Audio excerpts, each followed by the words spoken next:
উপস্থিত রয়েছেন মোহাম্মদ আসগর আলী, থানা বিএনপির সভাপতি। আজকের উদ্বোধক এই খেলা শহীদ জিয়া স্মৃতি টুর্নামেন্টের প্রধান বক্তা মাহমুদুল হক শানু, সাবেক ভারপ্রাপ্ত সাধারণ সম্পাদক, সাবেক সদস্য সচিব জেলা বিএনপি।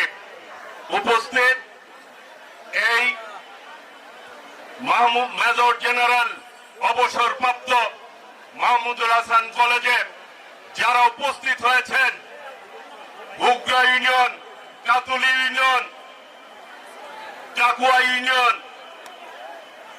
বাগিল, মাহমুদনগর, দাইন্না, সিলিমপুর, পোড়াবাড়ি, এই চর অঞ্চলের যে কয়টি ইউনিয়ন আছেন সকল নেতৃবৃন্দ উপস্থিত হয়েছেন, দর্শকরা আছেন, মা বোনেরাও আছেন। অসংখ্য মা বোনেরা পাশে বসে খেলা উপভোগ করতে চায়। সবাইকে আমরা খেলা দেখতে এসেছি, তাই না ভাইরা? এশিয়া টিমের যারা বিজয় অর্জন করেছেন, বাংলাদেশের জাতীয় টিমের প্লেয়ার তারা। কাজেই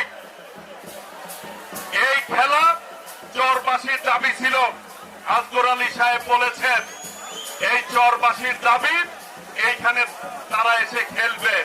সেই অনুযায়ী আমরা সেইটার উদ্যোগ নিয়েছি। খেলোয়াড়রা ইতিমধ্যেই মাঠে নেমেছে। আমরা করতালি দিয়ে অভিনন্দন জানাবো। সবাইকে বলছি করতালি দিয়ে অভিনন্দন জানানোর জন্য। দয়া করে প্লেয়ার যারা আছেন বাদে বাকি ভলেন্টিয়ার মাঠ ক্লিয়ার করবেন, সবাই মাঠ ক্লিয়ার করবেন।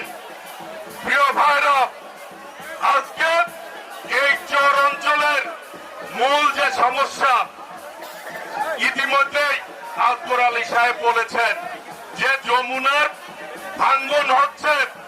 ইনশাল্লাহ বিএনপি যদি আপনাদের ভোটে নির্বাচিত হয়, আমরা চরের প্রথম কাজ হবে এই বাঁধ নির্মাণ আমরা ব্যবস্থা করে দিব ইনশাল্লাহ। প্রিয় ভাইরা, রাস্তাঘাটের অবস্থা ভালো না, কাজেই রাস্তার উন্নয়নের জন্য আমরা সর্বোচ্চ পদক্ষেপ নিব।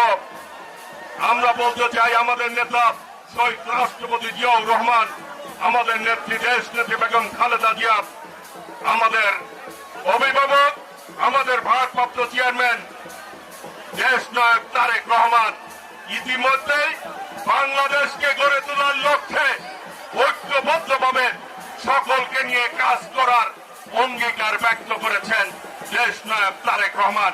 সেই জন্যই 31 দফা দিয়েছে জাতির সামনে। আগামীর বাংলাদেশ কিভাবে পরিচালিত হবে, সেই বাংলাদেশ হবে সাম্যের বাংলাদেশ, সেই বাংলাদেশ হবে সমৃদ্ধের বাংলাদেশ। এই মা বোনেরা এখানে আছেন, বিএনপি যদি আল্লাহর রহমতে আপনাদের ভোটে নির্বাচিত হয়, বাংলাদেশের প্রত্যেকটি ঘরে ঘরে ফ্যামিলি কার্ড পাবেন আপনারা। সেই ফ্যামিলি কার্ড মাদের নামে থাকবে, মারা যাবে সংসার চালাতে তাদের সাহায্য হয়। প্রিয় ভাইরা, আর নারীর সম্মান বৃদ্ধির জন্যই এই কাজটি করবে বিএনপি। কৃষকের জন্য, কৃষি প্রধান এলাকা, কৃষকের জন্য চিন্তা করে বিএনপি চিন্তা করেছে আগামী দিনে এই কৃষকদেরকে বাঁচিয়ে রাখতে হবে। সেই জন্য প্রত্যেক কৃষকদের একটি কার্ড থাকবে, ফার্মার্স কার্ড। সেটি দিয়ে কৃষকরা তার ফলন উৎপাদনের জন্য সার, বীজ এইগুলি তারা পাবে, যাতে ফসল ঠিকভাবে তারা ফলন করতে পারে, উৎপাদন করতে পারে।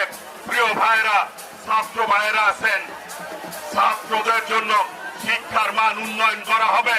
বেকার ভাইরা আছেন, যুবকরা আছেন, আগামী দিনে ইনশাল্লাহ বিএনপি যদি আপনাদের ভোটে নির্বাচিত হয়, দেশ নায়ক তারেক রহমান ঘোষণা দিয়েছেন 1 কোটি যুবকের কর্মসংস্থানের ব্যবস্থা করে দিবে। প্রিয় ভাইরা, বিএনপি হচ্ছে জনগণের দল, জনগণকে নিয়ে বিএনপি চিন্তা করে পথ চলে। আমরাও সেই জন্য বলতে চাই আগামী দিনে আমরা আপনাদের সহযোগিতা চাই, আপনাদেরকে সাথে নিয়ে এই দেশটি আমরা গড়ে তুলতে চাই, যাতে এই দেশে কোনো সন্ত্রাস না থাকে। আমি বলতে চাই এই টাঙ্গালে বিগত দিনে ফ্যাসিস্ট সরকারের, খুনি সরকারের প্রেতাত্মারা দেশে রাম রাজত্ব কায়েম করেছে, সেই আগামী দিনের ইনশাল্লাহ বিএনপি ক্ষমতা আসলে যদি আপনাদের ভোটে এই রাষ্ট্র পরিচালনার দায়িত্ব পায়, ইনশাল্লাহ আমি কথা দিতে চাই, এই টাঙ্গাইলে কোনো সন্ত্রাস থাকবে না, চাঁদাবাজি থাকবে না। সকলের জন্য নিরাপদ টাঙ্গাইল গড়ে তুলব, সকলে যাতে নিরাপত্তার সাথে পথ চলতে পারে, বসবাস করতে পারে। আগামী দিনে ইনশাল্লাহ আমরা ভাই ভাই হিসাবে আমরা কাঁধে কাঁধ মিলে এই টাঙ্গাইলকে গড়ে তুলব। টাঙ্গাইল হবে উন্নয়নের মডেল টাউন, উন্নয়নের দিক দিয়ে সর্বোচ্চ উন্নয়ন করব, যাতে পার্শ্ববর্তী এলাকারা টাঙ্গাইলের মডেল অনুসরণ করে, সেইভাবেই কাজ করব। আপনারা আমার জন্য দোয়া করবেন। আল্লাহ রাব্বুল আলামিন আপনাদের দোয়ায় ইনশাল্লাহ আপনাদের খেদমতে যাতে আমাকে কাজ করার তৌফিক দান করে, সেই জন্য আমার জন্য দোয়া করবেন ইনশাল্লাহ। তরুণ দেশ ক্লাবের উন্নয়নের কথা বলা হয়েছে, আমি উন্নয়নের কথা আগেই বলেছি। আমি এই ক্লাবের উন্নয়নের জন্য আমি সর্বোচ্চ সহযোগিতা করব, যাতে এই ক্লাব নিজের পায়ে দাঁড়িয়ে থেকে বিভিন্ন খেলাধুলার আয়োজন করতে পারে এবং এই দেশের মানুষকে যাতে মাদকের দিকে ধাপিত না হয়, যাতে করে অন্যায়ের দিকে ধাপিত না হয়। আজকে কিশোর গ্যাংয়ের কথা শোনা যায় যে কিশোর গ্যাং বিগত সরকার একটি কিশোরদেরকে ব্যাপথে ধাপিত করেছিল, অন্যায়ের পথে ধাপিত করেছিল। সেই জায়গা থেকে তুলে এনে আমরা কিশোরদেরকে দেশ গঠনের কাজে লাগাবো ইনশাল্লাহ। তাদেরকে তাদের মা বাবার যেটি ইচ্ছা, সন্তান লেখাপড়া শিখে তার সংসারের হাল ধরবে, মা বাবার খুঁটি হিসাবে কাজ করবে, সেইভাবে এই দেশের কিশোরদেরকে আমরা গড়ে তুলবো, যাতে কিশোররা কোনো অন্যায়ের দিকে ধাপিত না হয়। আমরা মাদক মুক্ত, সন্ত্রাস মুক্ত, নিরাপদ টাঙ্গাইল গড়ে তুলবো ইনশাল্লাহ। সকলকেই ঐক্যবদ্ধভাবে সহযোগিতা দোয়া প্রার্থনা করে এবং আমাদের প্রিয় নেত্রী দেশনেত্রী বেগম খালেদা জিয়া, আমাদের প্রিয় অভিভাবক বিএনপির ভারপ্রাপ্ত চেয়ারম্যান দেশনায়ক তারেক রহমানের জন্য দোয়া কামনা করে আমি আমার বক্তব্য শেষ করছি এবং চর উন্নয়নের জন্য আমি সর্বোচ্চ পদক্ষেপ নিব ইনশাল্লাহ। আপনাদের দোয়ায় সকলকে ধন্যবাদ জানিয়ে, মোবারকবাদ জানিয়ে আমি আমার বক্তব্য শেষ করছি। খোদা হাফেজ। বাংলাদেশ জিন্দাবাদ। শহীদ রাষ্ট্রপতি জিয়াউর রহমান ওমর হক, দেশনেত্রী বেগম খালেদা জিয়া দীর্ঘজীবী হোক। বিএনপির ভারপ্রাপ্ত চেয়ারম্যান দেশনায়ক তারেক রহমান জিন্দাবাদ। সকলকে ধন্যবাদ। একটি কথা মনে রাখতে হবে, যে স্লোগানটি দেশনায়ক তারেক রহমান দিয়েছেন, ভোট দিব ধানের শীষে,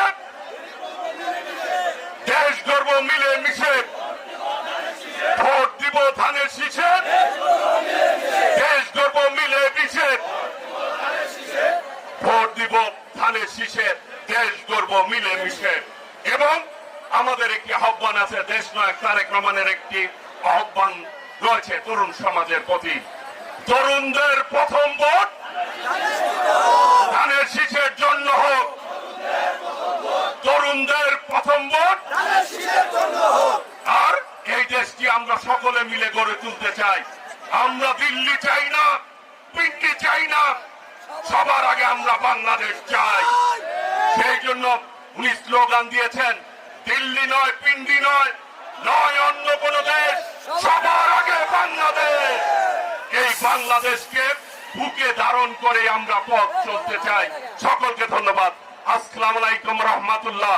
সবাই ভালো থাকুন, ঐক্যবদ্ধ থাকুন, সবাই এই খেলাটি উপভোগ করুন। দয়া করে কেউ আজকে এই শৃঙ্খলা নষ্ট করবেন না। খেলোয়াড়রা খেলবে, আপনারা উপভোগ করবেন। সকলকে ধন্যবাদ। আসসালামু আলাইকুম রহমাতুল্লাহ।